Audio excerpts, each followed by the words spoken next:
గోదావరి నదీ జలాలకు వినియోగము ప్రాజెక్టుల యొక్క అనుమతులకు సంబంధించి తెలంగాణ రాష్ట్ర ప్రభుత్వ సాగునీటి పారుదల శాఖ మంత్రివర్యులు ఉత్తమ్ కుమార్ రెడ్డి గారు ఒక సంపూర్ణమైన ముఖ చిత్రం గోదావరి జలాలకు సంబంధించిన సమాచారాన్ని అంతా ఇక్కడికి వచ్చేసిన పెద్దలందరికీ వివరించడం జరిగింది. ఇక్కడ ప్రొఫెసర్ కోదండరామ్ గారి నుంచి మొదలు పెడితే కడియం శ్రీహరి గారి వరకు తెలంగాణ ఉద్యమం సమయంలో నీళ్ల మీదనే మన ప్రధానమైన చర్చ జరిగింది. నీళ్లకు నాగరికతకు ఎంత దగ్గర సంబంధం ఉంటుందో నీళ్లకు తెలంగాణ ప్రజలకు అంతకంటే దగ్గరగా వాటితో అనుబంధం ఉన్నది. ఈ నీళ్లలో జరిగిన అన్యాయమే ప్రత్యేక రాష్ట్ర పోరాటానికి పునాది పడ్డది. తెలంగాణలో ఉన్న ఎవరైనా ఏ విషయంలో అయినా ప్రధానంగా ఈరోజు ఈ సమావేశ స్థలిలో ఉన్నవాళ్ళు మిగతా విషయాలలో ఏకాభిప్రాయం ఉన్నా లేకపోయినా భిన్నాభిప్రాయాలు ఉన్నా నీళ్ల విషయంలో మనందరికీ ఏకాభిప్రాయం ఉన్నది. తెలంగాణ రైతులు తెలంగాణ ప్రజల యొక్క హక్కులను కాపాడాలి.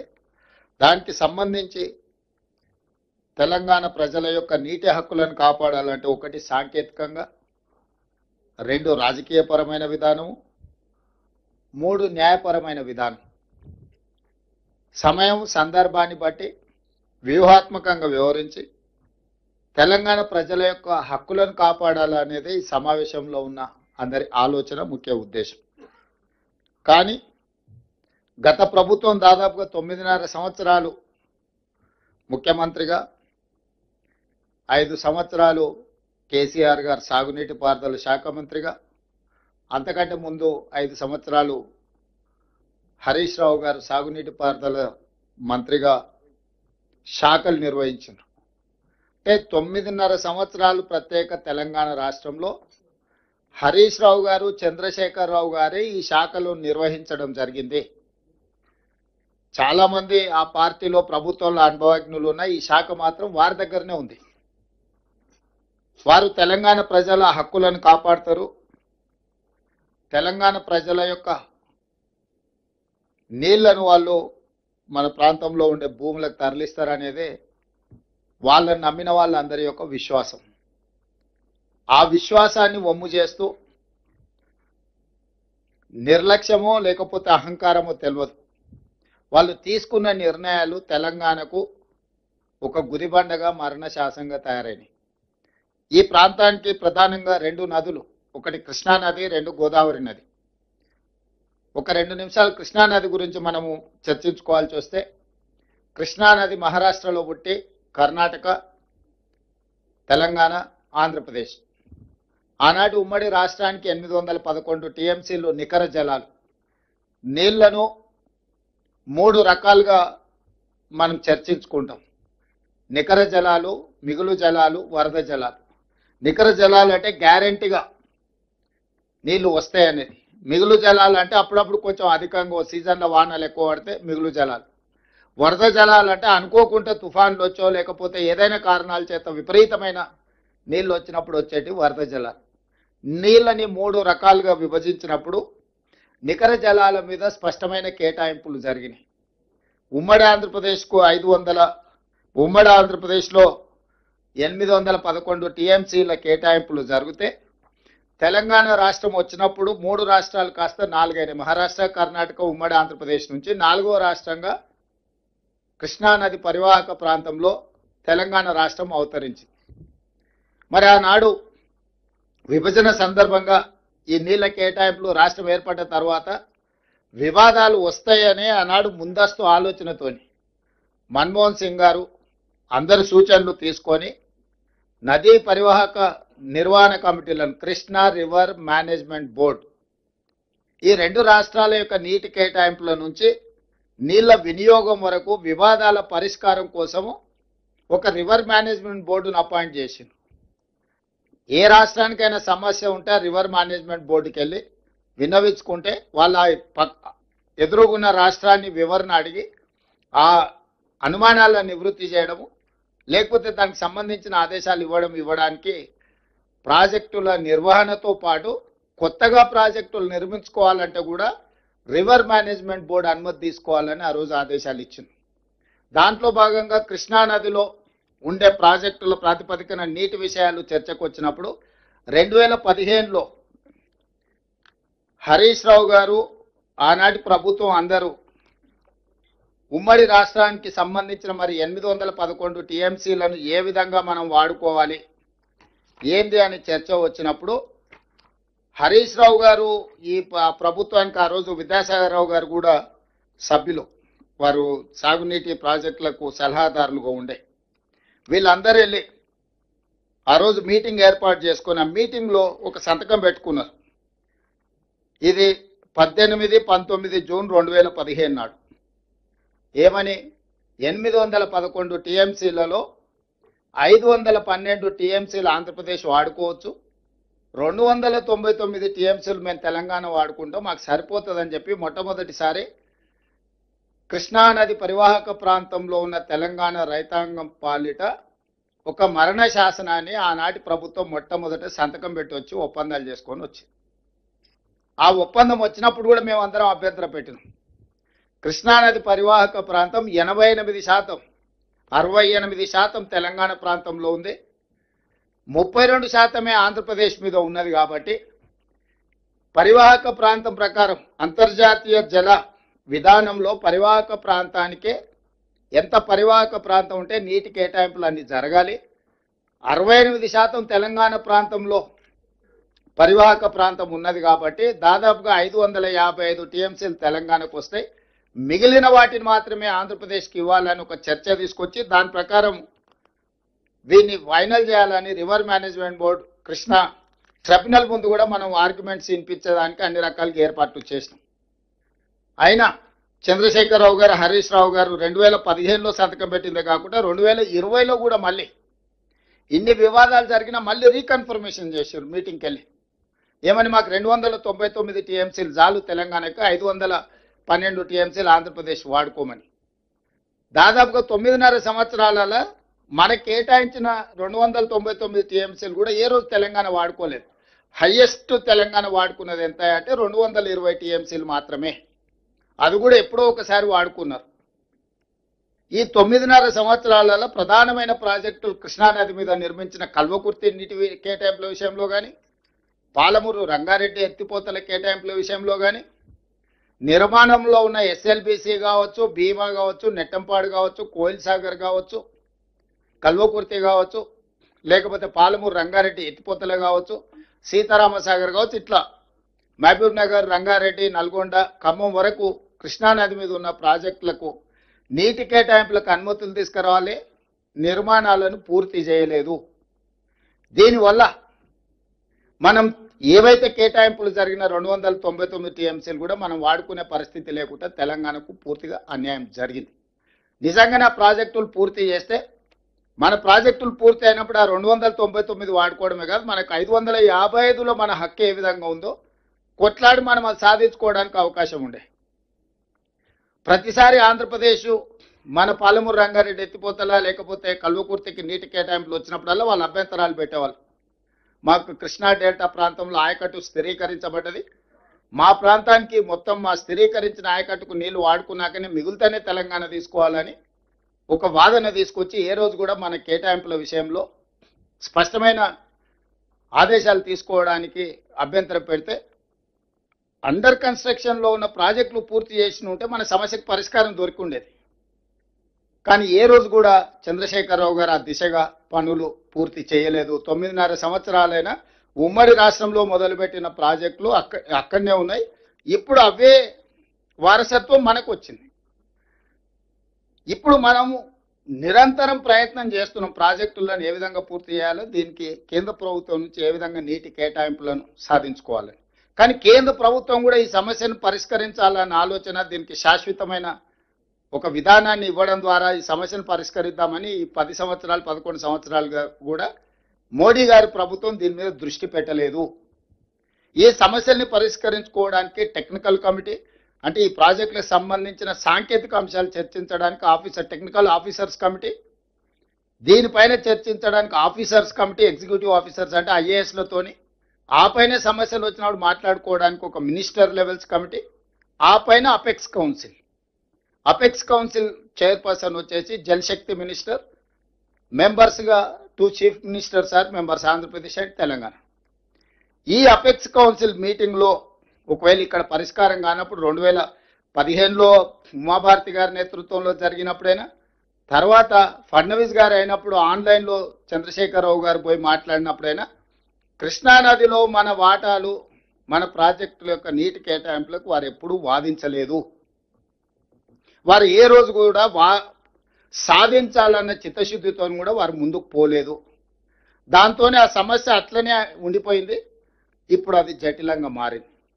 సరే, కృష్ణానదిలో ఆ విధంగా మనకు సమస్యలు ఉంటే మన అసలైన హక్కును కూడా సంతకాలు పెట్టి దారదత్తం చేసి వచ్చి కృష్ణాను శాశ్వతంగా కృష్ణా పరివాహక ప్రాంతంలో రైతుల పాలిట ఒక మరణ శాసనాన్ని రాసిన వీళ్ళంతా, హరీష్ రావు గారు, చంద్రశేఖరరావు గారు. ఇక గోదావరికి వచ్చినప్పుడు, ఇప్పుడు గోదావరి మీద చర్చ జరుగుతుంది. సేమ్ గోదావరి నది కూడా మహారాష్ట్ర, తెలంగాణ, ఆంధ్రప్రదేశ్, చివరి రాష్ట్రంగా ఆంధ్రప్రదేశ్ ఉంది. గోదావరి నది మీద కూడా నిర్మాణం చేస్తున్న ప్రాజెక్టులు ఏవైతే ఉన్నాయో, ఈరోజు గోదావరిలో నీటి లభ్యత 1486 టీఎంసీలను గుర్తిస్తే 968 టీఎంసీలు తెలంగాణకు, 518 టీఎంసీలు ఆంధ్రప్రదేశ్. కానీ 2 రాష్ట్రాలు ఆనాడు కాంగ్రెస్ పార్టీ ఉన్నప్పుడే కాంగ్రెస్ పార్టీ ఈ కేటాయింపులను అధికారికంగా ఒక కేటాయింపులకు తీసుకొచ్చింది. ఆ 968 టీఎంసీల మీద గోదావరి ప్రాంతంలో ఉన్న ప్రాజెక్టులు మనం నిర్మించుకోవాలనే ఆలోచనతోని, అది శ్రీపాద ఎల్లంపల్లి కావచ్చు, శ్రీరామ్ సాగర్ కావచ్చు, ఇట్లా చెప్పుకుంటూ పోతే చాలా గోదావరి పరివాహక ప్రాంతంలో నిర్మాణంలో ఉన్న ప్రాజెక్టులతో పాటు 2007-8లో పెద్ద ప్రాజెక్టు, ప్రధానమైన ప్రాజెక్టు ప్రాణహిత చేవెళ్లను ప్రారంభించారు. ఆ రోజు దాదాపుగా 16 లక్షల ఎకరాలకు 160 టీఎంసీలను వాడుకోవాలి, 38,000 కోట్లతోనే ఆ రోజు రాజశేఖర రెడ్డి గారు ఉన్నప్పుడు ప్రాణహిత చేవెళ్ల డాక్టర్ బాబాసాహెబ్ అంబేద్కర్ ప్రాణహిత చేవెళ్ల ప్రాజెక్టును ఆ రోజు పనులు మొదలుపెట్టి 2014 వచ్చేటప్పటికి దాదాపు ఒక 10,000 కోట్ల రూపాయల పనులు కూడా పూర్తి చేయడం జరిగింది. ఆ తర్వాత తెలంగాణ రాష్ట్రం వచ్చిన తర్వాత ప్రాజెక్టుల రీడిజైనింగ్ పేరు మీద తుమ్మిడిహెట్టి దగ్గర నిర్మించుకోవాల్సిన బ్యారేజీలను, అక్కడి నుంచి గ్రావిటీ ద్వారా తెచ్చుకోవాల్సిన నీళ్లను అన్నిటిని కూడా ప్రాజెక్టు రూపురేఖలు మార్చి ఊరు మార్చిండు, పేరు మార్చిండు, అంచనాలు మార్చిండు. 38,000 కోట్ల రూపాయలు నా అంచనా 1,50,000 కోట్లయింది. డాక్టర్ బాబాసాహెబ్ అంబేద్కర్ గారి పేరు మీద ఉన్న ప్రాజెక్టు కాస్త కాళేశ్వరం అయిపోయింది. తుమ్మిడేటి దగ్గర పనులు మొదలు పెట్టాల్సిన ప్రాజెక్టు మేడిగడ్డ, అన్నారం, సుందిల్ల ఈ ప్రాంతాలకు తరలిపోయింది. అంటే తన ధనదాహాన్ని తీర్చుకోవడానికి వ్యూహాత్మకంగా ఊరు మార్చిండు, పేరు మార్చిండు, అంచనాలు మార్చిండు. ఇప్పటికీ 1,00,000 కోట్లు ఖర్చు పెట్టిండు. 1,00,000 కోట్లు, 94,000 కోట్ల రూపాయలు ఆల్రెడీ కాంట్రాక్టర్లకు పేమెంట్లు ఇచ్చారు. 1,02,000 కోట్ల రూపాయలు బిల్లులైనవి. దీని అంచనా 1,50,000 కోట్లకు పోయింది. ఇంకా ప్రాజెక్టులో టెండర్లు పిలవాల్సినవి, ఇంకా పూర్తి చేయాల్సిన పనులు ఇంకొక 50,000 కోట్లకు మినిమం ఉంటాయి. అంటే దానికి ఒక ప్రాపర్ షేప్ ఆ ప్రాజెక్టు రావాలి అని అంటే కనీసంగా ఇంకొక 50,000 కోట్ల పనులను మళ్ళీ పిలిచాలి. 38,000 కోట్లతోని కావాల్సిన కాళేశ్వరాన్ని ఇప్పటికి ఉన్న దాని ప్రకారం 1,50,000 కోట్లు అయింది. మిగతా పనులు కూడా ఇందులో కలుపుకుంటే 2,00,000 కోట్ల రూపాయలు అవుతాయి. ఇందులో 1,00,000 కోట్ల రూపాయలు ఖర్చు పెట్టారు. 1,00,000 కోట్ల రూపాయలు ఖర్చైన ప్రాజెక్టుకు వారు ఇచ్చిన నీళ్ళు ఎన్ని అంటే 50,000 ఎకరాలకు హైయెస్ట్. ఇప్పటి వరకు ఆయన ఎత్తిపోసింది మొత్తము 168 టీఎంసీలు అయితే, వర్షాలు వరదలు వస్తే 118 ఎత్తి మేడిగడ్డ నుంచి ఎత్తి అన్నారంలో పోసిండు, అన్నారం నుంచి ఎత్తి సుందిల్లలో పోసిండు, సుందిల్ల నుంచి ఎత్తి మిడ్మానేరులో పోసిండు. ఈ నీళ్లు పైకి వచ్చే లోపల పైన వర్షం వచ్చింది, అవి నిండా ఎక్కువైపోయి దాన్ని ఆపలేక గేటు తెరిచి మళ్ళీ అన్ని కలిపి సముద్రంలోకి వదిలేరు. 7,000 కోట్లు ఎల్లంపల్లి, శ్రీపాద ఎల్లంపల్లి నుంచి ఆ గేట్లు ఎత్తితే ఈయన మొత్తం మేడిగడ్డ, అన్నారం, సుందిల్ల నుంచి ఎత్తి శ్రీపాద ఎల్లంపల్లిలో పోసిన నీళ్లు పైన వర్షం వచ్చి వరద రాగానే దాంట్లో నిలపలేక గేట్లు ఎత్తితే మళ్ళీ మొత్తం 118 టీఎంసీలు సముద్రంలోకి కలిసింది. కానీ ఈ లోపల ప్రభుత్వానికి పడ్డ భారం ఎంత విద్యుత్ మీద అంటే 7,000 కోట్ల రూపాయలు. 1,00,000 కోట్ల ఖర్చు, 7,000 కోట్ల కరెంటు బిల్లులు కడితే ఇచ్చిన ఎన్ని ఎకరాల కంటే 50,000 ఎకరాలకు నీళ్ళు ఇచ్చిండ్రు. ఇది చంద్రశేఖరరావు గారు 9.5 సంవత్సరాలలో గోదావరి బేసిన్ మీద సాధించిన ఘన విజయం. ఇక కట్టింది కూలింది నేను చెప్పాల్సిన పర్లేదు, నాకంటే మీకు అందరికీ పూర్తిగా అవగాహన ఉంది. మేడిగడ్డ ఏమైంది వీటి. ఈరోజు ఈ ప్రాజెక్టును మనం సరైన విధంగా ముందుకు వెళ్ళాలి, దీన్ని ఏదో రకంగా దీన్ని ఉపయోగపడేటట్టు చేయాలనే ప్రయత్నం చేస్తే మన దగ్గర ఈరోజు నిధుల సమస్య, నీటి కేటాయింపుల సమస్య. ఇప్పుడు ఈ నేపథ్యంలో చంద్రశేఖరరావు గారు కానీ టీఆర్ఎస్ నాయకులు ఇప్పుడు కాంగ్రెస్ అధికారంలోకి వచ్చింది, చంద్రబాబు నాయుడు గారికి ధైర్యం వచ్చింది. గోదావరిలో ఉన్న నీళ్లను బంకచర్ల అంటే దాదాపుగా కృష్ణా బేసిన్ పైన పెన్నా బేసిన్, రాయలసీమల అవతల ప్రకాశం, నెల్లూరు అక్కడి వరకు తీసుకెళ్తున్నాడు. ఇది కాంగ్రెస్ పార్టీ ఈ ప్రభుత్వం ఇచ్చిన అలుసు. ఇది స్థూలంగా వాళ్ళు చేస్తున్న ఆరోపణ. ఈ నేపథ్యంలో మిమ్మల్ని అందరినీ మనందరం ఇక్కడ కూర్చొని జరిగిన నేపథ్యాన్ని వివరించుకుంటూ ఏ విధంగా వాళ్ళు అబద్ధాలు చెప్తున్నారు, ఈ అబద్ధాలతోని 2023లో అధికారం కోల్పోయినారు, 2024లో డిపాజిట్లు కోల్పోయినారు, 2025 ఎమ్మెల్సీ ఎన్నికలలో అభ్యర్థులు దొరకలేదు. ఇది ఆ పార్టీ రాజకీయ పరిస్థితి. ఒకరోజు అధికారం పోయింది, రెండోసారి డిపాజిట్లు పోయినాయి, మూడోసారి అభ్యర్థులు దొరకలేదు. ఇప్పుడు ఆ పార్టీ నందుల పునరుజ్జీవనం కాదు, రిజర్వేషన్ ఆఫ్ రివర్స్ కాదు, రిజర్వేషన్ ఆఫ్ టిఆర్ఎస్ పార్టీ కోసం ఈరోజు తాపత్రయపడుతున్నారు. ఇది నర్దుల పునరుజ్జీవనం కోసం చేస్తున్న ప్రయత్నం కాదు. ఆ పార్టీని పునరుజ్జీవింపజేసుకోవడానికి నీళ్ల సెంటిమెంట్ను వాడుకోవాలి. ఈ నీళ్ల సెంటిమెంటే తిరిగి మళ్ళీ పార్టీని బతికిస్తుంది. దానికి భూతంగా ఆ పక్క రాష్ట్రంలోనే ముఖ్యమంత్రిని, ఈ రాష్ట్రంలో ఉన్న ప్రభుత్వాన్ని ఒక భూతంగా చిత్రీకరించాలని కుట్రలు ఈరోజు క్షుద్ర పూజలు చేసినట్టుగా ఆయన ఫామ్ హౌస్లో కూర్చొని ఒక ఆలోచన చేస్తున్నాడు. ఈ క్షుద్ర పూజలు చేసే ఫామ్ హౌస్ నాయకుడికి ఈరోజు ఇదొక్కటే జీవనాధారం అని ఆలోచన చేసి మనల్ని బదనాం చేయాలనుకుంటుండు. అందుకోసం వాస్తవాలను వివరించడమే కాకుండా ఇంతకుముందు ఉత్తమ్ కుమార్ రెడ్డి గారు చాలా వరకు మా ఆఫీసర్లు అంతా చెప్పారు, ఈ గోదావరి రివర్ మేనేజ్మెంట్, గోదావరి వరద జలాలు పోలవరం తర్వాత సముద్రంలో కలిసే నీళ్లు వరద జలాలు అనేది ఒక లెక్క తేల్చిండ్రు. వారే 2016 ఉమాభారతి గారి నేతృత్వంలో జరిగిన మీటింగ్లో స్పష్టంగా చంద్రశేఖరరావు గారే ఏ విధంగా ఆ రోజు సెప్టెంబర్ 21, 2016 ఈ అపెక్స్ కౌన్సిల్ మీటింగ్ జరిగింది. ఉమాభారతి గారి అధ్యక్షతనే చంద్రబాబు నాయుడు గారు మన చంద్రశేఖరరావు గారు కలిసినప్పుడు వారే స్పష్టంగా చంద్రశేఖరరావు గారి ప్రపోజల్ మూవ్ చేసిండు, చంద్రబాబు నాయుడు మూవ్ చేయలే. పోను చంద్రబాబు నాయుడు మూవ్ చేసిండు, తెలంగాణకు అన్యాయం చేస్తుండు, ఇంత అన్యాయం ఉంటుందా అని మనం అనడానికి కూడా లేదు.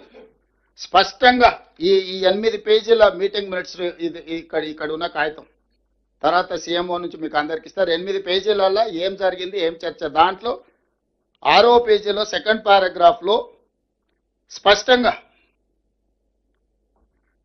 more than 1,000 TMC of water is required and Krishna basin ki. On the other hand, more than 3,000 TMC is going waste into sea every year in Godavari river. Hence, he emphasized that as water is available, it has to be decided how best it can be utilized properly. He stressed the need for developing understanding between the two states by sitting together and amicably settling the issue. అసలు 968 టీఎంసీలు మనకు, 518 టీఎంసీలు ఆంధ్రప్రదేశ్కు కేటాయింపుల ప్రకారము ప్రాజెక్టులు కట్టుకొని ఇవి వినియోగించుకున్న తర్వాత మిగులు జలాలు ఎన్నున్నాయి, వరద జలాలు ఎన్నున్నాయని అప్పుడు లెక్క తెలుస్తుంది. పైనున్న ప్రాజెక్టులు మనం 700-800 టీఎంసీలకు కూడా ప్రాజెక్టులు కట్టుకోలే. మనకు సమ్మక్క సార్లకు నీటి కేటాయింపులు రాలే, సీతారామకు నీటి కేటాయింపులు రాలే. నువ్వు తుమ్మిడేటి దగ్గర ప్రారంభిస్తాన్న ప్రాజెక్టు ఇంకా లెక్కలలో అట్లనే ఉంది. ఈరోజు శ్రీరామ్ సాగరు కట్టిన దానికి మొత్తం స్టిల్తో నిండిపోయి దాదాపుగా 40-50 టీఎంసీలు దాని రిజర్వాయర్స్ కెపాసిటీసే తగ్గిపోయినాయి. మరి గోదావరి బేసిన్ మీద 968 టీఎంసీల నికర జలాలు కేటాయింపున్న తెలంగాణ రాష్ట్రం ఆ 968 టీఎంసీల ప్రాజెక్టులు కట్టుకొని వినియోగించుకున్న తర్వాత వాటి వాడకం అయిపోయిన తర్వాత ఆ తర్వాత ఆంధ్రప్రదేశ్ కూడా 518 కట్టుకుంటే ఇంకా మిగిలితే మిగులు జలాలు, ఆ పైన వచ్చేటి వరద జలాలు. మరి చంద్రశేఖరరావు గారికి ఏ దేవుడు చెప్పిండో 3000 టీఎంసీలు ప్రతి సంవత్సరం వరద జలాలు సముద్రంలో కలుస్తున్నాయని లేని ఏగు పెట్టి రాచపుండును పెట్టిందే చంద్రశేఖరరావు. ఈ రాచపుండు బేసిస్ మీద ఈ బేసిన్లో చంద్రబాబు నాయుడు గారు 2016లోనే జీఓఆర్ నెంబర్ 262 క్లియర్గా ఆయన ఏమిచ్చిండు, వ్యాప్కోస్కి సర్వే కోసము preparation of detailed project report providing water supply for drinking, industrial and irrigation needs of Rayalaseema, Prakasam and Nellore district by diverting flood waters from Godavari river to Penna river. 2016 నాడే చంద్రశేఖరరావు గారు ఏ రోజైతే ఉమాభారతి గారి దగ్గరికి వెళ్ళి 3000 టీఎంసీలు ఉన్నాయని ఈ రాచపుండును మనకు అంటించిండో తెలంగాణకు, అప్పుడే చంద్రబాబు నాయుడు గారు వ్యూహాత్మకంగా దీని సర్వే కోసం ఇమ్మీడియట్గా 5 కోట్ల రూపాయల సర్వే కోసం ఇచ్చి వ్యాప్కోస్కి ఆ రోజు జీవో ఇచ్చి చేసిండు. దాని తర్వాత ఇన్ కంటిన్యూషన్ ఆఫ్ దట్ ఇంకా అవతల నుంచి కూడా తీసుకెళ్లడానికి మళ్ళీ జీఓఆర్ నెంబర్ 230 29/3/2018 ఇంకొక జీవో ఇచ్చింది దీని కొనసాగింపుగా. ఈ రెండింటి నేపథ్యంలో ఫేజ్ 1 కింద దాదాపుగా 200 పేజీల రిపోర్టు వ్యాప్కోస్ వాళ్ళు ఆంధ్రప్రదేశ్కి 2018లోనే సబ్మిట్ చేశారు. దాంట్లో 4 రకాల ప్రతిపాదనలు. పెన్నాకు గోదావరి జలధార 4 ఆప్షన్స్ ఇచ్చారు. ఆప్షన్ 1, ఆప్షన్ 2, ఆప్షన్ 3, ఆప్షన్ 4 4 రకాల ఆప్షన్స్ ఉన్నాయి. ఇందులో option 4 is the best option. దీని ప్రకారం 400 టీఎంసీలు తీసుకొచ్చి ఈ రోజు మనం 200 టీఎంసీ గురించి మాట్లాడుతున్నాం. యాక్చువల్గా this project is design for 400 TMC, not for 200. టెంపరీగా ఇన్ఫ్రాస్ట్రక్చర్ అంతా 200 టీఎంసీకి చూపిస్తున్నారు, కానీ వాళ్ళు సివిల్ వర్క్లు మొత్తము ఇప్పుడు పంపించిన పిఎఫ్ఆర్ ఏదైతే ఉందో ఫీజిబిలిటీ రిపోర్ట్ ఏదైతే ఇచ్చిండ్రో అందులో 300 టీఎంసీకి ఆల్రెడీ డిజైన్ చేశారు. పంపులు మాత్రమే ఫిట్ చేస్తున్నారు. ఇంకొక 100 టీఎంసీకి 200 టీఎంసీలకు పంపులు ఫిట్ చేస్తారు. 300 టీఎంసీకి మొత్తం ప్రాజెక్టులు కడుతున్నారు. కెనాల్స్ కానీ పంపులు ఫిట్ చేసుకోవడానికి అవసరమైన కాంక్రీట్ స్ట్రక్చర్స్ ఇవన్నీ. సో 400 టీఎంసీని ఏ విధంగా అప్ టు ప్రకాశం నెల్లూరుకి తీసుకెళ్లాలనో 2016 నాడే చంద్రశేఖరరావు గారు చెప్పుడు, చంద్రబాబు నాయుడు గారు ఇదే అదనుగా తీసుకొని పనులు మొదలుపెట్టుడు. చంద్రబాబు నాయుడు గారి హయాంలోనే మొదటిసారి చంద్రబాబు నాయుడు గారి హయాంలోనే ఇన్ని పేజీల రిపోర్టు వ్యాప్కోసు ఆంధ్రప్రదేశ్ గవర్నమెంట్కి ఇచ్చింది. ఏ ఒక్క రోజు కూడా చంద్రబాబు నాయుడు గారు ఉన్నప్పుడు 16 నుంచి 19 వరకు ఏ ఒక్క రోజు ఇది చంద్రబాబు నాయుడు గారిని వ్యతిరేకించలేదు చంద్రశేఖరరావు గారు. ఇది వదిలేసి 2019లో మళ్ళీ జగన్మోహన్ రెడ్డి గారు రాగానే ఇప్పుడు అన్ని పవర్ పాయింట్ ప్రజెంటేషన్లు చూపించారు. In continuation of Chandrababu Naidu proposal Jaganmohan Reddy గారు వచ్చినాక కూలంకషంగా డీటెయిల్డ్ ప్రాజెక్ట్తోని ఇదే ప్రగతి భవన్లు ఇక్కడనే మిత్రులు పొన్నం ప్రభాకర్ గారు చెప్తారు, ఇదే ప్లేస్లో జగన్మోహన్ రెడ్డిని పిలిచి మంచి భోజనం పెట్టి పవర్ పాయింట్ ప్రజెంటేషన్ ఇచ్చి ఏ విధంగా గోదావరి జలాలను పెన్నా పరివాహక ప్రాంతానికి బంకచెర్ల వరకు తరలించుకెళ్లాలను చంద్రశేఖరరావు గారే వాళ్ళకి మొత్తం నేర్పిండు. ఈరోజు ఆయన 80,000 పుస్తకాలు చదివిన తెలివితేటలు, విశ్వాసం ఏదైనా ఉంటే తెలంగాణ ప్రజల పట్ల చూపించాలి. వారు చంద్రబాబు నాయుడు ఇక్కడికి వచ్చినా గోదావరి జలాలే తీసుకుపోతామన్నారు. జగన్మోహన్ రెడ్డి ఇక్కడికి వచ్చినా గోదావరి జలాలే తీసుకుపోతామన్నారు. చంద్రశేఖరరావు గారు నగరి రోజా గారింటికి వెళ్ళినా కూడా గోదావరి జలాలని మీకు ఇచ్చి రాయలసీమను రతనాల సీమ చేస్తా అన్నాడు. అంటే మా ఇంటికి వస్తే ఏం తెస్తావు, మీ ఇంటికి వస్తే ఏం పెడతావు అనే విధానము స్పష్టంగా ఇక్కడ ఉంది. ఈ నేపథ్యంలో రెండోసారి ముఖ్యమంత్రికి వచ్చిన చంద్రబాబు నాయుడు గారు పాత ఫైల్స్ అన్నిటికీ దుమ్ము దులిపి ఇప్పుడు ఆ పనులను ముందుకు తీసుకెళ్లడానికి మొదలుపెట్టినారు. మేము స్పష్టంగా చెప్పినాం, కృష్ణానదిలో మా ప్రాజెక్టుల అన్ని నీటి కేటాయింపులు, గోదావరి ప్రాజెక్టులో మా ప్రాజెక్టుల నీటి కేటాయింపులు అన్నీ వివాదాలు పరిష్కారం అయితే తప్ప మిగులు జలాలు అనేది లెక్క తేలదు. కాబట్టి గోదావరి బేసిన్లో మా పెండింగ్ ప్రాజెక్టులు ప్లస్ 968 టీఎంసీ వాటర్ ప్రాజెక్టులు మేము మొత్తం కట్టుకున్న తర్వాత మిగులు జలాల పైన వరద జలాలు ఉంటే అవి ఎన్ని మిగిలినాయి, దాంట్లో మాకెంత వస్తుంది మీకెంత వస్తుంది. మళ్ళా మిగులు జలాల మనకు వాటా ఉన్నది, వరద జలాలలో కూడా మనకు వాటా ఉన్నది.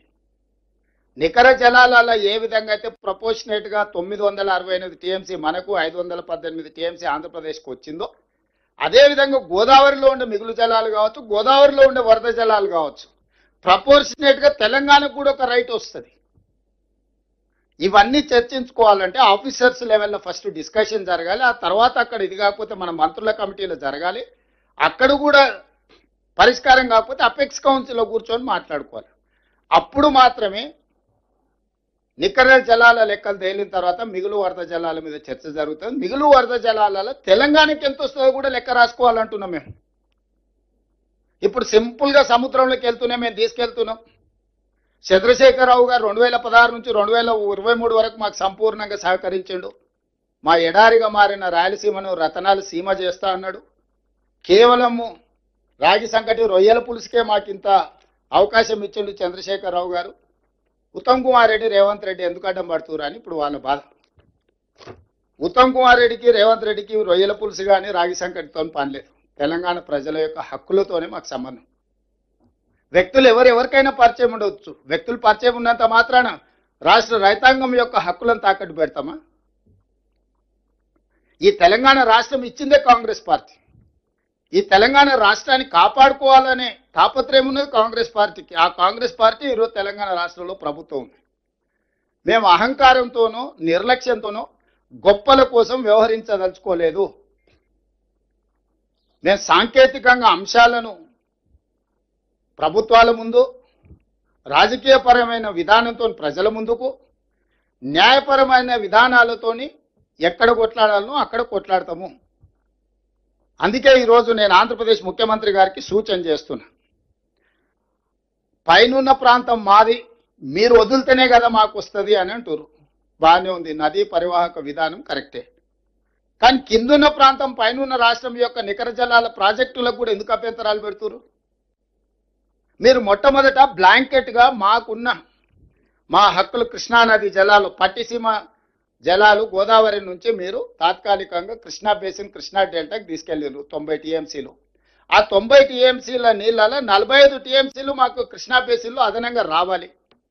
ఆ 45 టీఎంసీలు ఇస్తే అదేవిధంగా మేము ఒక 90 టీఎంసీలు మేము మైనర్ ఇరిగేషన్లో వాడుకుంటున్నాం. అవి ఆ మైనర్ ఇరిగేషన్ వాటిని మేము మేజర్ ఇరిగేషన్లో కన్వర్ట్ చేసుకుంటూ ఒక 45 టీఎంసీలు పాలమూరు రంగారెడ్డి ఎత్తిపోతలకు కేటాయింపులు ఇవ్వండి అని మేము తిరుగుతా ఉన్నాం. నేను, ఉత్తమ్ కుమార్ రెడ్డి గారు 18 నెలల నుంచి మా కృష్ణా బేసిన్లో ఉండే పాలమూరు రంగారెడ్డి ఎత్తిపోతలకు, మా కల్వకుర్తి లిఫ్ట్ ఇరిగేషన్కు నీటి కేటాయింపులకు మీరు కేంద్ర ప్రభుత్వానికి నిరభ్యంతర పత్రం ఇస్తే మాకు కేటాయింపులు వస్తే మేము ఆ ప్రాజెక్టులకు లోన్లు తెచ్చుకుంటాం, నిధులు తెచ్చుకుంటాం, మేము ప్రాజెక్టులు కట్టుకుంటాం. దాంతో మా పని సులువవుతుంది.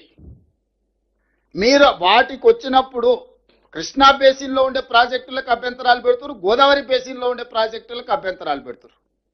నికర జలాల కేటాయింపులు ఉన్న తెలంగాణ రాష్ట్రానికి మీరు అభ్యంతరాలు పెట్టుకుంటూ వరద జలాల కోసం,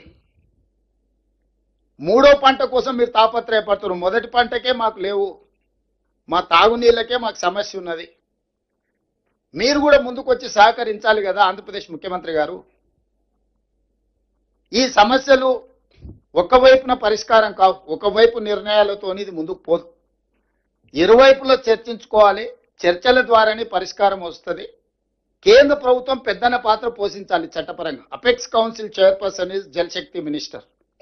ఆనాడు ఉమాభారతి గారు ఉన్నారు, తర్వాత గజేంద్ర సింగ్ షెకావత్ ఉన్నాడు, ఈరోజు సిఆర్ పాటిల్ ఉన్నాడు. పెద్దన్న పాత్ర పోషించాల్సిన కేంద్ర ప్రభుత్వము ఒక లిటిగేషన్ క్రియేట్ చేస్తుంది. పరిష్కరిస్తే మా దగ్గర ఎందుకు వస్తారు?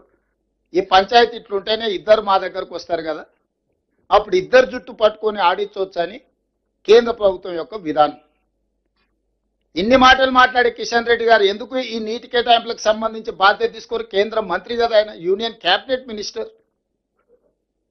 సిఆర్ పాటిల్ గారికి ఎంత హోదా ఉందో కిషన్ రెడ్డి గారికి కూడా అంతే హోదా ఉంది. మేము పర్సనల్గా కలిసి చెప్పినాము, అధికారులను పంపించి చెప్పినాం కిషన్ రెడ్డి గారికి, ఈ నీటి కేటాయింపులకు సంబంధించి మీరు మాట్లాడండి, మీరు బాధ్యత తీసుకోండి.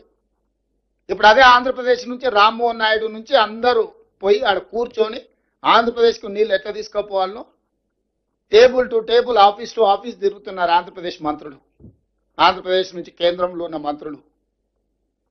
మరి కిషన్ రెడ్డి గారు ఈ పని చేయడం లేదు. ఈ వివిధాన్ని పెంచి పెద్ద చేస్తే తద్వారా బీఆర్ఎస్ మళ్ళీ బతుకుతే మళ్ళీ మాకేదో రాజకీయంగా ప్రయోజనం ఉంటుంది, కాంగ్రెస్ను మార్జినలైజ్ చేయొచ్చు అనేది వాళ్ళ ఆలోచన. ఈరోజు నిజంగా వీళ్ళ తాపత్రయం ఏది తెలంగాణ నీటి కేటాయింపుల కోసం కాదు, రాజకీయ మనుగడ కోసం వీళ్ళు తాపత్రయపడుతున్నారు. ఈ వేదికలో ఈ రూమ్లో ఉన్న ప్రజాప్రతినిధులందరికీ నా సూచన ఒకటే, ఇది వ్యూహాత్మకమైన రాజకీయ ఎత్తుగడ. అంతరించిపోతున్న బీఆర్ఎస్ను పునరుజ్జీవింపజేసుకోవడానికి చేస్తున్న ఒక ప్రయత్నము.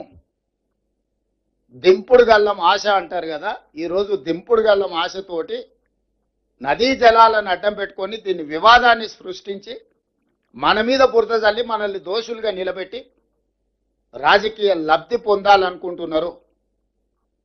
ఈ విషయాలను ప్రజలందరికీ వివరించాలి. మీరు ఏ ఊరికి పోయినా, మీరు గ్రామ పంచాయతీలో అభివృద్ధి కార్యక్రమాలకు పోయినా, మండలానికి పోయినా, నియోజకవర్గానికి పోయినా, జిల్లాకు పోయినా, ఇక్కడ ఉన్న ప్రజాప్రతినిధులందరికీ నా విజ్ఞప్తి ఒకటే, ప్రజలకు పూర్తిగా వివరించాలి. ఉమ్మడి రాష్ట్రంలో కొట్లాడిందే నీళ్ల కోసము, ప్రత్యేక రాష్ట్రం తెచ్చుకున్నదే నీళ్ల కోసము ఈ ప్రాంతాన్ని సస్యశ్యామలం చేసుకోవడం. ప్రత్యేక రాష్ట్రం వచ్చిన 10 సంవత్సరాలలో చంద్రశేఖరరావు గారు ఆనాటి ప్రాజెక్టులను పూర్తి చేయకపోను మన నీటి హక్కులను స్వయంగా సంతకం పెట్టి తాకట్టు పెట్టి వచ్చిన మీటింగ్లలో. కృష్ణానది జలాలను తాకట్టు పెట్టడమే కాదు, గోదావరి జలాలను కూడా తాకట్టు పెట్టేసి 3000 టీఎంసీలు సముద్రంలో పోతున్నాయి. మీరు పోలవరం కింది నుంచి గోదావరి జలాలను పెన్నా బేసిన్ వరకు, కృష్ణా బేసిన్ దాటి పెన్నా బేసిన్ వరకు, ఒంగోలు ప్రకాశం వరకు కూడా తీసుకెళ్ళండి అని ఈరోజు ఆ రాచపుండును ఆయన పెడితే అది ఈరోజు మనకు ఒక సమస్యగా సృష్టించాలని వాళ్ళు ప్రయత్నం చేస్తున్నారు. మనం మెదలకుంటూ ఉంటే ఏముందిలే ఆయన చెప్పేది ఎవరు నమ్ముతాడని మీరు అనుకుంటే ఓ రోజు అబద్ధం తిరిగి నిజానికంటే ఎక్కువ ప్రమాదకరంగా తయారైంది. నిజం గడప దాటే లోపలనే అబద్ధం ఊరంతా తిరిగి వస్తుంది అంటారు కదా, దాన్ని చంద్రశేఖరరావు వాళ్ళ అల్లుడు హరీష్ రావు గారు బాగా నమ్ముతారు. ఎందుకంటే వాళ్ళ లైఫ్ సక్సెస్ మొత్తం అబద్ధాల మీదనే ఉంది. ఫ్యామిలీ ప్యాకేజ్ కింద అబద్ధాలు చెప్పి బ్రతకడం బాగా నేర్చుకున్నారు. వాళ్ళ ట్రైనింగే అట్లుంది, స్కూలే అట్లుంది, సిలబసే అట్లుంది, ఓన్లీ అబద్ధాలే చెప్పాలి మనం అని. నిజం చెప్తే విక్రమార్కుడు ఉంటుంది కదా, నిజం చెప్తే మీ తల వేవు ముక్కలైపోతుంది అన్నట్టు. నిజం చెప్పితే వాళ్ళు చచ్చిపోతారని వాళ్ళకి ఏదో శాపం ఉన్నట్టుంది, అన్ని అబద్ధాలే. నేను అందుకే చెప్పిన హరీష్ రావు గారు ఇన్ని ఆరోపణలు చేస్తున్నారు కదా, ప్రత్యేక శాసనసభ సమావేశాలు ఏర్పాటు చేద్దాం. ఒకరోజు కృష్ణానది జలాల మీద, ఇంకొక రోజు గోదావరి నది జలాల మీద చర్చ చేద్దాము. మీరు ఇంత అనుభవజ్ఞులు కదా, 5 ఏళ్ళు నువ్వు మంత్రి చేసినావు, 5 ఏళ్ళు చంద్రశేఖరరావు గారు మంత్రి చేసి 20 ఏళ్ళు నీళ్ళ కోసమే తెలంగాణ ఉద్యమం చేసినావు అని చెప్తున్నారు కదా, చర్చ చేద్దాం చట్టసభలలో రాండి అని నేను వారికి విజ్ఞప్తి చేసిన. మీరు స్పీకర్కు లెటర్ రాయండి, మేము కూడా అఫీషియల్గా లెటర్ ఇస్తాం గవర్నమెంట్ నుంచి. ప్లాట్ఫామ్ మీద ఫేస్ టు ఫేస్, ఇప్పుడు నేను ఏం చెప్పినా మీరందరూ మన వాళ్ళే, మీరందరూ ఎక్కువ తక్కువ 99% నేను చెప్పిన దాన్ని ఆమోదిస్తారు. నేను అట్లా వాదించదలుచుకోలే, నేను మీకు వివరాలే ఇస్తున్నా. చంద్రశేఖరరావు గారు, హరీష్ రావు గారు టీఆర్ఎస్ పార్టీని శాసనసభలో నించోబెట్టి ఒక్కొక్క జీవో ఒక్కొక్క పేపర్ చదివి వినిపించి ఆ రోజు ఏ విధంగా మనకు తెలంగాణ ప్రజల పట్ల మరణ శాసనం రాసిండ్రో, ఈ రాచపుండు ఎవరు తీసుకొచ్చి తెలంగాణ ప్రజలకు అంటగట్టినరో మనం చర్చించుకోవాల్సిన అవసరం ఉంది. ఈరోజు ఎన్విరాన్మెంట్ మినిస్ట్రీ అయితే పిఎఫ్ఆర్ను తిరస్కరించిండ్రనంటే అదేదో పరిష్కారం అనుకోకండి, అది కామా మాత్రం, అది ఫుల్ స్టాప్ కాదు. వాళ్ళు లేవనెత్తిన డౌట్లను మళ్ళీ క్లారిఫికేషన్ పేరు మీద మళ్ళీ వెనక్కిస్తాడు. ఎందుకంటే మోడీ గారి మనగడ చంద్రబాబు నాయుడు గారి మీద ఉంది, చంద్రబాబు నాయుడు గారి మనగడ గోదావరి బంకంచర్ల మీద ఉంది. ఇవన్నీ నదుల అనుసంధానం లాగా రివర్ ఇంటర్లింకేజ్ లాగా ఇదంతా పొలిటికల్ ఇంటర్లింకేజ్ ఉన్నది.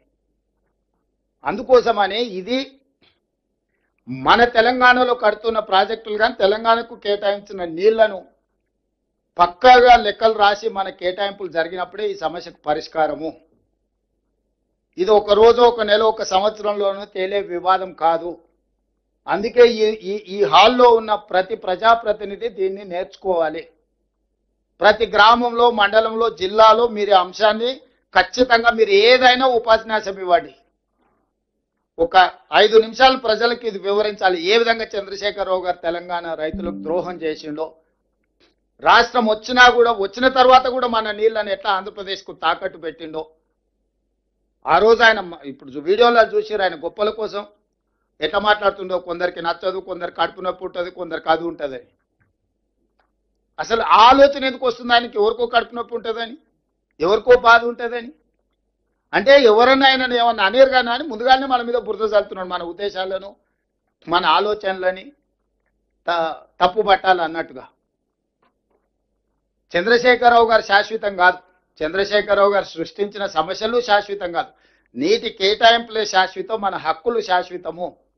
మన శాశ్వతమైన నీటి హక్కుల కోసము మనం ఖచ్చితంగా ఒక స్పష్టమైన విధానంతో ముందుకు వెళ్ళాలి. ఇక్కడికి వచ్చిన పెద్దలందరికీ, కొంతమంది మిత్రులు ఉన్నారు, చాలా మంది పెద్దలు ఉన్నారు. ఎందుకంటే మాకంటే కూడా అనుభవజ్ఞులు, సాగునీటి మంత్రులుగా చేసిన వాళ్ళు, ఉద్యమాలు చేసిన వాళ్ళు, లేకపోతే నీళ్ళ ఏ విధంగా మన జీవితాలను మారుస్తాయో అవగాహన ఉన్న వాళ్ళు చాలా మంది ఇక్కడ ఉన్నారు. మీ అందరికీ ముఖ్యమంత్రిగా నా విజ్ఞప్తి ఒకటే, ఇది మన అందరం బాధ్యతగా గుర్తించి మనందరం కలిసికట్టుగా ఒకే మాటను వినిపించాలి. ఈరోజు చంద్రశేఖరరావుతోని పంచాయతీ పెట్టుకునే దానికంటే మన హక్కులను ఎట్లా సాధించుకోవాలని ఆలోచన చేయడం కీలకం. ఈ సమావేశంలో ఉద్దేశం చంద్రశేఖరరావు గారిని విమర్శించడం కోసం కాదు ఈ సమస్య. ఇక్కడ ఈ సమావేశం మన నీటి కేటాయింపులను, హక్కులను ఏ విధంగా సాధించుకోవాలి, మన నీటి కేటాయింపులను, హక్కులను సాధించుకోవాలంటే మనం కేంద్ర ప్రభుత్వం మీద నిరంతరం ఒత్తిడి చేయాలి, నిలదీయాలి. ఇదే మన ఎజెండా. బీఆర్ఎస్ సచ్చిన పాము, దాని గురించి మీరేం సమయం వృధా చేసుకోకండి. కానీ బీజేపీ మన నీటి కేటాయింపుల మీద 11 సంవత్సరాల నుంచి ఏ నిర్లక్ష్యం వహించిందో, ఏ సహాయ నిరాకరణ చేసిందో, ఈ రోజు కూడా అదే విధానంతో ముందుకు పోతున్నారు. మన ఫోకస్ అంతా కూడా కేంద్ర ప్రభుత్వం మీద, బీజేపీ మీద పెట్టాలి. బీజేపీ పరోక్షంగా కేసీఆర్ను బతికించడానికి ఈరోజు ప్రయత్నం చేస్తున్నారు. దానికి ప్రధాన పాత్ర పోషిస్తున్నది కిషన్ రెడ్డి గారు. కిషన్ రెడ్డి గారు మాట్లాడే ప్రతి మాట కేటీఆర్ ఆఫీస్ నుంచి వచ్చే ప్రెస్ నోటే కిషన్ రెడ్డి గారు మాట్లాడుతుంటారు. నేను ఇది అధికారికంగా ఆరోపణ చేస్తున్న కిషన్ రెడ్డి గారి మీద. ముఖ్యమంత్రిగా నేను వారి ఇంటికి వెళ్ళి కలిసి వచ్చిన. ఉత్తమ్ కుమార్ రెడ్డి గారు కలిసినారు, కోమటిరెడ్డి గారు కలిసినారు. తెలంగాణ రాష్ట్ర సమస్యల మీద, అనుమతుల మీద ఏ ఒక్క రోజు కూడా మమ్మల్ని ఏ మంత్రి దగ్గరికి తీసుకెళ్ళలే. కలిసినప్పుడు ఇచ్చిన కాగితం తీసుకుంటాడు, మేము లేనప్పుడు పోయి మంత్రులతో మాట్లాడి వస్తాడు. సేమ్ జలశక్తి మినిస్టర్తో కూడా మేము వెళ్తున్నాం అంటే ముందు రోజు సాయంత్రం ఇక్కడ హైదరాబాద్లో మీటింగ్ పిలిచినాము, ఆల్ ఎంపీస్ మీటింగ్. లేదు నాకు ఢిల్లీలో మీటింగులు ఉన్నాయన్నాడు. సరే మంచిది, రేపు మేము ఢిల్లీకి వచ్చిన మంత్రిని కలవడానికి మాతానికి రాండి అంటే ఆ ముందు రోజే సాయంత్రం పోయి మంత్రి గారికి ఏం చెప్పిండో. సీక్రెట్ ఎందుకు కిషన్ రెడ్డి గారు? నువ్వు నిజంగా ప్రజల పక్షాన్ని, తెలంగాణ పక్షాన్ని చెప్పేది ఉంటే మేము వచ్చేటప్పటికి నువ్వు అక్కడ మంత్రి దగ్గర కూర్చుంటే నువ్వు కూడా కేంద్ర మంత్రివే కదా, నీకు కూడా విజ్ఞప్తి చేస్తాం కదా, మా ఆవేదన ఏందో మీకు కూడా చెప్తాం కదా. మెట్రోకి పోతే అర్బన్ డెవలప్మెంట్ మినిస్టర్ మాకంటే ముందు రోజే పోయి కలిసి వస్తాడు. జలశక్తి మినిస్టర్ దగ్గర మేము అపాయింట్మెంట్ తీసుకుంటే మాకంటే ఒక రోజు ముందు పోయి కలిసి వస్తాడు. ఇది గ్లేరింగ్గా కనిపిస్తుంది కిషన్ రెడ్డి గారు. మీరు మీకేమనిపిస్తుందో నాకు తెలియదు, కానీ మీరు వ్యవహరిస్తున్న తీరు అనుమానాలు కలిగిస్తుంది. ఈ అనుమానాలను నివృత్తి చేయడమే కాదు, తెలంగాణ ప్రజల అవసరమైన హక్కులను సాధించడానికి మీరు ప్రయత్నం చేయాలి. మీరు మీ బాధ్యత నుంచి తప్పించుకోలేరు. కాబట్టి ఈ సమావేశంలో ఉన్న వాళ్ళు సాంకేతికపరమైన వివరాలు, న్యాయపరమైన అంశాలు, రాజకీయపరమైన విధానంలో మనం ఫోకస్డ్గా గవర్నమెంట్ ఆఫ్ ఇండియా మీద, మోడీ గారి ప్రభుత్వం మీద, కిషన్ రెడ్డి గారి వ్యవహార శైలి మీద మనందరం గ్రామాన మాట్లాడాలి. మన హక్కులను కాపాడే శక్తి నరేంద్ర మోడీ గారికి, బీజేపీకి ఉన్నది.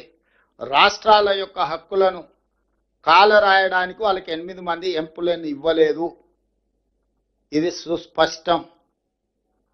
నూతన అధ్యక్షుడు భారతీయ జనతా పార్టీ తెలంగాణ శాఖ రామచంద్రరావు గారు కూడా నేను విజ్ఞప్తి చేస్తున్నా, మీరు నూతన అధ్యక్షుడిగా బాధ్యత తీసుకున్నందుకు మీకు శుభాకాంక్షలు తెలియజేస్తూనే, మీ ముందున్న మొట్టమొదటి సమస్య గోదావరి నదీ జలాల సమస్య. గోదావరి నదీ జలాల సమస్యను మీరు ప్రధానమంత్రి దగ్గరికి, వారి దృష్టికి తీసుకెళ్లి తెలంగాణ రాష్ట్ర బీజేపీ అధ్యక్షుడిగా మొట్టమొదటి కార్యాచరణగా పెట్టుకోండి. ఈ సమస్యను పరిష్కరించడానికి అవసరమైన ప్రణాళికను సిద్ధం చేసుకోండి. మీకు అవసరమైన సమాచారాన్ని మా సంబంధిత శాఖ మంత్రులు, అధికారులు మీకు ఇస్తారు. మీరు ఆ విధంగా ముందుకు వెళ్ళి ఈ సమస్యను పరిష్కరిస్తే బాగుంటుంది. ఈ సమస్యను పరిష్కరించేంత వరకు మనందరం సింగిల్ వాయిస్ కింద ఉండాలి. వాళ్ళు సృష్టించే సోషల్ మీడియా ఆర్ మీడియా లేకపోతే వాళ్ళు ఇస్తున్న స్టేట్మెంట్లు వీటన్నిటిని చూసి ఎవ్వరు ఇక్కడ ఉన్న ప్రజాప్రతినిధులు కానీ అధికార ప్రతినిధులు కానీ లేకపోతే రాజకీయ పార్టీల పెద్దలు కానీ ఎవ్వరు కన్ఫ్యూజ్ అవ్వాల్సిన అవసరం లేదు. తప్పులు చేసింది వాళ్ళే, తప్పులను సమర్థించుకుంటున్నది వాళ్ళే, తప్పులను మన మీదకి రుద్దాలని చూస్తున్నది వాళ్ళే. కాబట్టి మనమంతా రైట్ సైడ్ ఉన్నాం, రైట్ ఇష్యూ మీద మాట్లాడుతున్నాం. దీన్ని ఖచ్చితంగా ఎవరి స్థాయిలో వాళ్ళు ఏ లెవెల్లో ఉన్న వాళ్ళు ఆ లెవెల్లో ఈ ఇష్యూని అడ్రస్ చేయాల్సిందే, మాట్లాడాల్సిందే. అనుభవజ్ఞులు కూడా బయటకు వచ్చి వాళ్ళ అనుభవంతో మాట్లాడాలి. గతంలో తుమ్మల నాగేశ్వరరావు గారు, కడియం శ్రీహరి గారు తెలంగాణ ప్రాంతం నుంచి మంత్రులుగా పనిచేసిన వాళ్ళు ఉన్నారు. కోదండరామ్ గారు లాంటి వాళ్ళు, చాలా మంది ప్రొఫెసర్లు తెలంగాణ ఉద్యమంలో ఉన్నారు. సాగునీటి రంగ నిపుణులు చాలా మంది ఉన్నారు. వాళ్ళందరూ కూడా బయటకు వచ్చి మాట్లాడాలి. ఈ ప్రభుత్వానికి మీరు ఏమైనా సూచన ఇవ్వదలుచుకుంటే మాకు ఎలాంటి బేసిజాలు మేము తీసుకుంటాం. ఇంకా ఏమైనా బెటర్గా మేము పర్ఫామ్ చేయాలంటే మీ వైపు నుంచి ఏమైనా అడ్వైజ్ ఉంటే ఎనీ ఎక్స్పర్ట్ మాకేం అభ్యంతరం లేదు. ఎక్స్పర్ట్స్ ఏదైనా మాకు సూచనలు ఇస్తే కూడా వాటిని కూడా తీసుకుంటాం. అందుకోసమని ఈరోజు ఈ సమావేశాన్ని ఏర్పాటు చేసి ఇది ఒక అవగాహన సదస్సు.